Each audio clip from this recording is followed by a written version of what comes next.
বগৰী জলফাই বুলি ক'লে আৰু মাইকী মানুহৰে হওক বা যিকোনো মানুহৰে হওক মুখৰ পানী ওলাই নহয়নে বাৰু।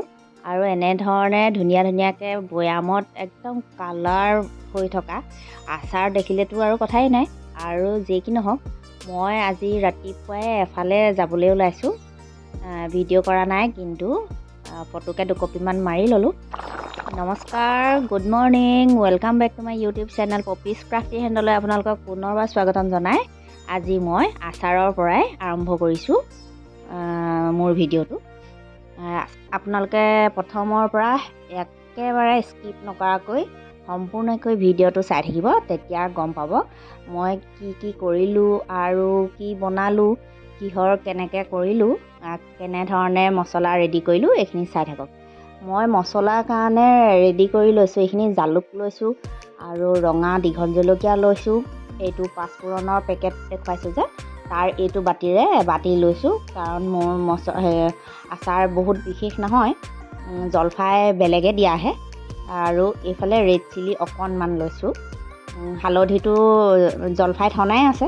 আৰু এইফালে এয়া দেখুৱাই দিছোঁ, জলকীয়াটো মই এক্সট্ৰাকৈ নিদিওঁ কেঁচাকৈ, এইখিনি বৈয়ামত ভৰাই থোৱা আগতে সেইখিনি দিছোঁ। আৰু এয়া এতিয়া মছলাখিনি মই ৰেডি কৰি লৈছোঁ। কেৰাহী এটাত গৰম কৰি লৈছোঁ, অলপমান গৰম কৰি হোৱালৈকে মছলাখিনি ৰেডি কৰি লৈছোঁ। আৰু এইফালে মিক্সি জাৰ এটাত ভৰাই দিলোঁ। আৰু মছলাখিনি বহুত বেছি নাভাজিব, অলপ মুৰমুৰীয়া হোৱালৈকে। তাৰপিছত ঠাণ্ডা হোৱাৰ পিছত মিক্সিত এইখিনি গ্ৰাইণ্ড কৰি ল'লোঁ। আৰু এয়া কেৰাহীটোত তেল মই পাতি থৈ গৈছিলোঁ, তেলখিনি এয়া এনেধৰণে চাই ল'ব, বহুত বেছিও গৰম কৰিব নালাগে। তাৰপৰা এইখিনি এতিয়া দি দিম। আৰু লগতে মই কৰি ল'লোঁ ভাত খাবৰ কাৰণে মাছৰ ওলকবিৰ সৈতে মাছকে জোল বনাওঁ বুলি ভাবিলোঁ। ভাতটোতো খাব লাগিব, অকল আচাৰ খাইটোতো থাকিব নোৱাৰি। তাৰপিছত মাছ এইফালে ফ্ৰাই কৰি ল'লোঁ, আৰু ধুনীয়া ধুনীয়া ৰঙা বিলাহী 4টাও কাটি ল'লোঁ। ওলকবি আৰু আলুখিনিও ফ্ৰাই কৰি লৈছোঁ। ওলকবি আৰু আলুখিনিও মই ফ্ৰাই কৰি উঠাই ল'লোঁ। তাৰপিছত এইফালে আদা নহৰুখিনি অলপ থেতেলিয়াই লৈছোঁ। তাৰপৰা আৰু এইফালে এইখিনি কাঢ়ি লৈছোঁ, ফ্ৰাই কৰি হোৱালৈকে অকণমান দেৰি থ'লোঁ। আৰু তাৰ একেটোপা তেলতে এইফালে তেলৰ কালাৰটো অলপ হেৰিয়ে হ'লগৈ, তথাপিতো সেই একেটোপা তেলতে দি দিছোঁ পিঁয়াজখিনি। আৰু ৰঙা বিলাহীখিনি পিঁয়াজ আদা নহৰু এনেকৈ ভাজি লৈ তাতে কেঁচা মটৰকেইটা ঢালি দিলোঁ। আৰু ওলকবিখিনিও এইফালে দি লৈছোঁ। ধুনীয়া ধনিয়া কেইডালমানো ধুনীয়াকৈ ধুই লৈছোঁ। তাৰপিছত এইফালে পানী দি দিলোঁ, আৰু এইফালে ভাত খাবৰ কাৰণে মাছৰ জোল ৰেডিয়ে হৈ গ'ল। ভাতটো বাৰু খায়েই ল'ম, ধনিয়াখিনিও এইফালে দিম। তাৰপিছত আৰু চাই থাকক মই মছলাত আচাৰখিনি কেনেধৰণে এড কৰোঁ। তাৰপিছত এইখিনি গৰম কৰি থোৱা তেলখিনি মই এটা বাচনত এইকেইটা জলফাইকেইটা যে দেখুৱাইছিলোঁ, জলফাইকেইটা আকৌ মোক বেলেগে দিয়াহে আকৌ দেই, একদম বনাব পৰা কৰি দিছে। সেয়া বইল কৰা সেইখিনি ক্লিপ সেই নবৌগৰাকীয়ে মোৰ ভিডিঅ'ত দেখেই চাগে, সেই নবৌগৰাকীয়ে চব কৰি থৈছিলে। তাৰপিছত মই একেবাৰে ইয়াত তেল মছলাহে এড কৰিছোঁহি। আৰু এইফালে ভিনেগাৰটো দি দিছোঁ। মছলাখিনিতো দিলোঁ, সেইখিনি দেখিলেই কি মছলা দিলোঁ। তাৰপিছত ভিনেগাৰ ইয়াত কম পৰিমাণ কাৰণে সেই বটলটোৰ ঢাকনখনেৰে এক ঢাকনহে দিছোঁ।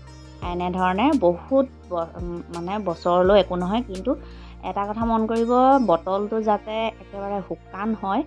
আৰু পূৰা চিচাৰ বৈয়াম হ'লে বেছি ভাল, কিন্তু প্লাষ্টিকত হ'লেও কোনো কথা নাই, তাতো ধুনীয়াকৈ হৈ থাকিব। আৰু খালি তিতা বস্তু লগাব নালাগে, নহ'লে কিন্তু বেয়া হৈ যাব। আৰু এইফালে বগৰীখিনি যে দেখিছে, এইখিনি আকৌ এই বছৰৰ নহয়, যোৱা বছৰৰে বগৰী। এইখিনি নিমখত থোৱা আছিলে, সেইখিনিও একেলগতে মই কৰি পেলাওঁ বুলি ভাবিলোঁ। তাকৰীয়া কাম কৰিবলৈ মই বেয়া পাওঁ।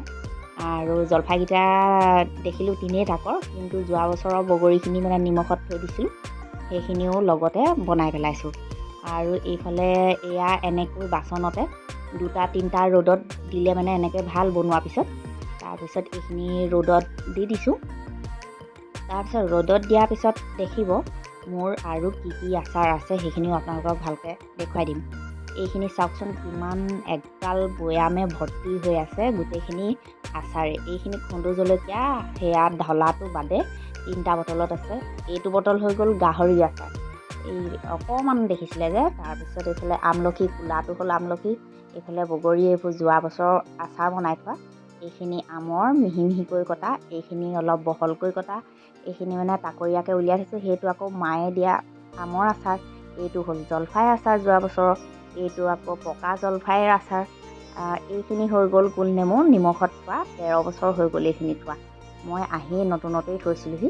তাৰপিছত এয়া হৈ গ'ল বাঁহগাজ, তাৰপৰা এইখিনি কম কম পৰিমাণে মানে উলিয়াই থৈছোঁ খাবৰ কাৰণে।